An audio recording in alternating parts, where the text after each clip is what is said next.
최은우, 추징금만 무려 200억, 로또 1등을 10번 연속 당첨돼야 낼 수 있는 돈입니다. 대체 무슨 일이 벌어진 걸까요? 여러분, 이 숫자 보고 무슨 생각 드셨나요? 와, 얼마나 벌었길래 세금만 200억이야? 놀라신 분도 계실 거고, 또 연예인 탈세야, 실망이다라며 배신감 느끼신 분들도 계실 겁니다. 여론은 뜨겁습니다. 하지만 10년차 세무사인 제 눈에는 지금 여러분이 보시는 것과는 전혀 다른 그림이 보입니다. 이건 단순한 연예인 스캔들이 아닙니다. 짧은 기간 폭발적인 소득을 버는 슈퍼리치들의 세금 딜레마, 그리고 이를 뚫으려는 국세청의 창과 방패의 싸움입니다. 솔직히 말씀드리면 이미 작년 2025년 여름 전조 증상은 있었습니다. 소속사 판타지오가 82억 추징금을 공시했던 날이죠. 보이시나요? 소속사 판타지오가 국세청에 82억을 추징당했던 날입니다. 사람들은 이게 끝난 사건인 줄 알았죠. 하지만 국세청의 칼날은 회사를 거쳐 그 불똥이 어디로 튈지 이미 조준하고 있었던 것으로 보입니다. 법인세 조사가 끝나고 그 자료가 관할 세무서로 넘어가서 개인 조사가 시작되기까지 걸리는 시간, 즉 약 6개월의 행정적 시차가 이번 사건의 타임라인을 설명해 줍니다. 많은 분들이 강화도로 주소를 옮겨서 세금을 떼먹으려다 걸렸다라고 말합니다. 네, 틀린 말은 아닙니다. 하지만 그건 빙산의 일각일 수 있습니다. 국세청 조사사국 일명 재계의 저승사자라 불리는 그들이 고작 주소지 위장 하나 잡자고 떴을까요? 아닙니다. 이번 사건의 본질적 쟁점은 주소를 넘어선 가족법인의 실체에 있는 것으로 보입니다. 오늘 영상 끝까지 보셔야 합니다. 단순히 연예인 가십거리로 소비하고 끝내기엔 이 안에 담긴 부의 원리가 너무 중요하거든요. 왜 대한민국 슈퍼리치들은 위험을 무릅쓰고 법인을 세우는지, 그리고 국세청은 도대체 어떤 포인트에서 이건 선 넘었다며 과세 처분을 내렸는지, 오늘 이 영상 하나로 부자들의 은밀한 절세 공식과 그 실패의 원인을 분석해 드리겠습니다. 자, 감정을 좀 걷어내고 돈의 논리만 냉정하게 봅시다. 최은우 씨 측은 도대체 왜 이런 설계를 했을까요? 단순히 돈 욕심 때문이라기보단 연예인이라는 직업의 특수성, 생존 때문일 겁니다. 연예인, 운동선수, 겉보기엔 화려하지만 소득 곡선은 롤러코스터입니다. 올해 100억을 벌어도 내년에 인기가 떨어지면 수입이 0원이 될 수도 있습니다. 세무사들은 이걸 소득 절벽이라고 부릅니다. 그런데 개인 사업자로 남으면 최고 세율 45%를 맞습니다. 거기다 고소득자는 4대 보험만 25년 기준 1년에 1억이 넘게 나가게 됩니다. 사실상 사업하고 남는 돈의 절반을 세금으로 내는 격기니 미래를 대비할 낙하산 살 돈이 부족해지는 구조인 거죠. 그래서 많은 자산가들이 선택하는 것이 바로 법인입니다. 이걸 이해하려면 댐을 떠올리시면 됩니다. 개인은 돈이 들어오는 족족 세금으로 물이 빠져나가지만 법인은 댐과 같습니다. 수입이 들어오면 수문을 닫고 법인세 약 10에서 20%만 먼저 낸 뒤 돈을 가두어 둡니다. 그리고 필요할 때 급여나 배당으로 수도꼭지를 틀어 쓰는 거죠. 이걸 전문 용어로 과세 이연이라고 합니다. 세금을 안 내는 게 아니라 나중에 천천히 내겠다는 전략. 이건 자본주의에서 시간을 사는 합리적인 경영 판단이며 그 자체로 불법은 아닙니다. 자, 여기서 또 하나의 강력한 요인이 등장합니다. 젊을 때 번 현금을 부동산에 재투자해서 자산을 불리고 싶은 마음, 누구나 갖겠죠? 그런데 막상 강남에 건물을 사려고 보니 부동산 취득세가 발목을 잡습니다. 정부는 서울, 특히 강남을 이미 꽉 찬 만원 버스로 봅니다. 사람도 기업도 너무 많으니 여기서 더 덩치를 키우지 말라는 거죠. 그래서 강남에 주소를 둔 법인이 강남 건물을 또 사게 되면 정부는 페널티를 줍니다. 너희는 이미 과밀한 곳에서 더 판을 벌리는구나. 세금 2배 내. 이게 바로 수도권 과밀억제권역 중과세입니다. 취득세가 무려 9.4%나 되죠.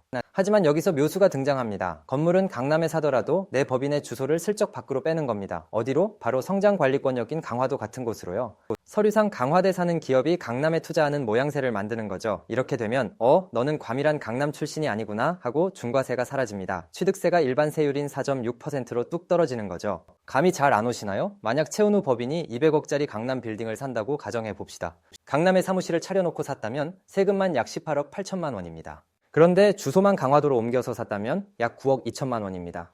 등기부등본상의 주소 한 줄 차이로 앉은 자리에서 현금 약 10억 원을 아끼는 셈입니다. 벤츠 S클래스 5대 값이죠. 자, 정리해볼까요? 소득세는 댐을 지어서 뒤로 미루고 부동산 살 때 내는 취득세는 주소를 옮겨서 절감했습니다. 설계도면만 보면 아주 스마트한 절세 전략처럼 보입니다. 하지만 이 전략이 인정받으려면 반드시 지켜야 할 전제 조건이 있습니다. 바로 실질이 있어야 한다는 것입니다. 국세청은 이 화려한 설계도 뒤에 숨어있는 실질과의 괴리를 문제 삼은 것으로 보입니다. 과세 당국이 200억 원이라는 거액을 부과하게 된 결정적 배경, 바로 가면과 통행세 논란으로 넘어가 보겠습니다. 자, 여기서 많은 분들이 궁금해하십니다. 아니, 아무리 많이 벌어도 세금이 200억이나 돼? 공개된 매출과 국세청의 과세 로직을 대입해 10년차 세무사의 시각으로 정밀 시뮬레이션을 돌려봤습니다. 이 숫자는 단순 세금이 아닐 가능성이 높습니다. 최은우 씨 정도 톱스타면 드라마, 영화, 음원, 글로벌 앰버서더, 팬미팅 굿즈 수익까지 수년간 누적 매출이 수백억에서 1천억 원 단위일 것으로 추정됩니다. 만약 과세 당국이 법인의 실체를 부인했다면 법인세 22%가 취소되고 곧바로 소득세 최고세율 45%, 지방세 포함 49.5%가 적용됩니다. 여기서 본세만 대략 120억 원 정도 나올 수 있습니다. 그런데 왜 200억이냐? 나머지 80억은 뭘까요? 바로 국세청이 사채업자보다 무섭다는 이유, 가산세가 붙었을 확률이 큽니다. 단순 신고 누락이 아니라 부정행위로 간주될 경우 신고불성실 가산세가 40%나 붙습니다. 여기에 납부지연 가산세까지 더해져 200억이라는 숫자가 만들어진 것으로 분석됩니다. 주목할 점은 조사의 주체입니다. 보도에 따르면 서울지방국세청 조사사국이 움직였다고 합니다. 재계에서 저승사자라고 불리는 곳이죠. 대기업 총수의 비자금이나 역외 탈세 등 심층적인 혐의가 있을 때 투입되는 특수부대입니다. 예고 없이 들이닥쳐 장부를 압수하고 디지털 포렌식까지 동원하는 강도가 차원이 다른 곳입니다. 이들이 나섰다는 건 단순한 세금 추징을 넘어 조세범 처벌법 적용 가능성까지 염두에 두고 강도 높은 조사가 진행되었음을 시사합니다. 단순히 세금 좀 더 내고 끝나는 게 아닙니다. 이중장부나 페이퍼 컴퍼니 같은 부정행위가 인정되면 포탈세아에게 3배를 벌금으로 내거나 심지어 3년 이하의 징역을 살 수도 있습니다. 즉 돈 문제가 아니라 형사 범죄의 영역으로 넘어가는 겁니다. 하지만 소송 당사자 입장에서 더 큰 리스크는 따로 있을 수 있습니다. 바로 광고 위약금입니다. 최은우 씨, 현재 활동 중인 브랜드가 정말 많습니다. 생로랑, 디올, 캘빈 클라인 같은 명품부터 신한은행, 아비브, 바디프렌드, LGU 플러스까지 보통 광고 계약서엔 품위 유지 의무 조항이 있고 법령 위반 시 위약금이 모델료의 2배에서 3배에 달합니다. 보수적으로 추산해도 모델료 10억, 브랜드 15개라고 가정하면 위약금 리스크만 300억에서 450억 원 규모입니다. 세금 200억보다 더 큰 손실이 발생할 수 있는 거죠. 그렇기 때문에 국내 초대형 로펌으로 매머드급 변호인단을 꾸려 필사적인 방어에 나선 것으로 보입니다. 단순히 세금을 줄이는 게 아니라 연예 활동에 생명이 걸린 문제이기 때문입니다. 그렇다면 국세청은 어떤 근거로 과세를 결정했을까요? 세법의 대원칙, 실질과세의 원칙입니다. 서류상 주소보다는 이 법인이 진짜 일을 했느냐 아니면 무늬만 법인이냐를 따지는 겁니다. 첫 번째 쟁점은 사무실의 실체입니다. 조사관들은 강화도 사무실이 실제 업무가 가능한 공간인지 확인했을 겁니다. 만약 직원이 상주하지 않고 책상에 먼지만 쌓여 있었다면 서울 청담동이 아닌 강화도에 굳이 사무실을 둔 이유가 조세 회피 목적의 페이퍼 컴퍼니라고 판단했을 가능성이 높습니다. 두 번째는 통행세 의혹입니다. 최은우 씨는 원래 소속사 판타지오가 있습니다. 출연 섭외, 협상, 차량 지원 등을 판타지오가 수행했는데 수익의 일부가 1인 기획사로 흘러 들어갔다면 국세청은 이를 문제 삼습니다. 자, 이 표를 한번 보시죠. 국세청이 진짜 법인으로 인정하는 기준은 생각보다 까다롭습니다. 핵심은 딱 3가지입니다. 첫째, 계약의 주체가 누구냐는 겁니다. 도장을 소속사가 찍었는지 아니면 내 법인이 직접 찍었는지. 둘째, 돈의 흐름입니다. 광고비가 내 법인 통장으로 바로 꽂혔는지 아니면 소속사를 거쳐서 용돈 받듯이 들어왔는지. 그리고 마지막 셋째, 실질적인 업무 능력입니다. 팬미팅을 기획하고 굿즈를 만들고 매니저를 고용하는 진짜 일을 법인이 수행했는지를 봅니다. 단순히 계산서만 끊어주는 통행세 징수처 역할만 했다면 국세청은 절대 이를 용납하지 않습니다. 만약 1인 기획사가 실질적인 용역 제공 없이 경영 컨설팅 등의 명목으로 돈만 받아갔다면 국세청은 이를 실제 일은 소속사가 하고 돈은 가족법인이 챙기는 이익 분여, 즉 가공거래로 판단하여 과세했을 것입니다. 작년 8월 소속사 추징금 82억도 이러한 맥락에서 이해할 수 있습니다. 세 번째 결정적 기준은 바로 책임입니다. 사업의 실체성을 인정받으려면 수익뿐만 아니라 위험도 함께 져야 합니다.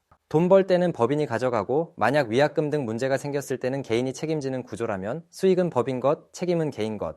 과세 당국은 수익과 위험이 따로 노는 법인을 정상적인 사업자로 인정하지 않는 경향이 있습니다. 마지막 쟁점은 사적 유용 여부입니다. 법인카드가 업무와 무관한 명품 구입, 가족의 생활비, 실제 근무하지 않는 친인척의 급여로 나갔는지 여부입니다.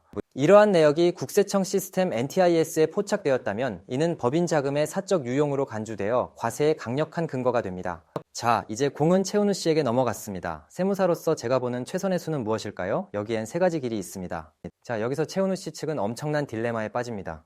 국세청 말을 듣자니 네, 제가 고의로 탈세했습니다라고 자백하는 꼴이 되고 그렇다고 끝까지 싸우자니 오랜 시간 동안 뉴스에는 탈세 의혹, 법정 공방이라는 꼬리표가 따라붙겠죠.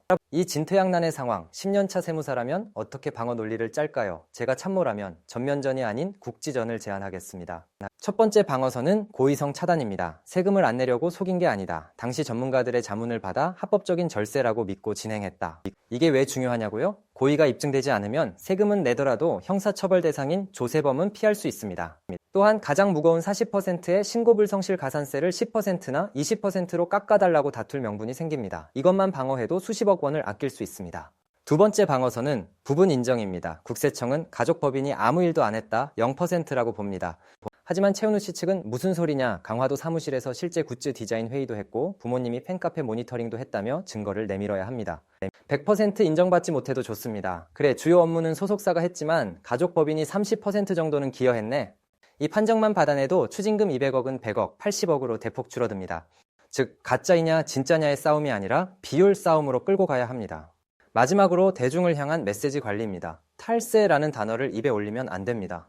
국세청의 선진화된 과세 기준과 과거 관행 사이에 견해의 차이가 있었다.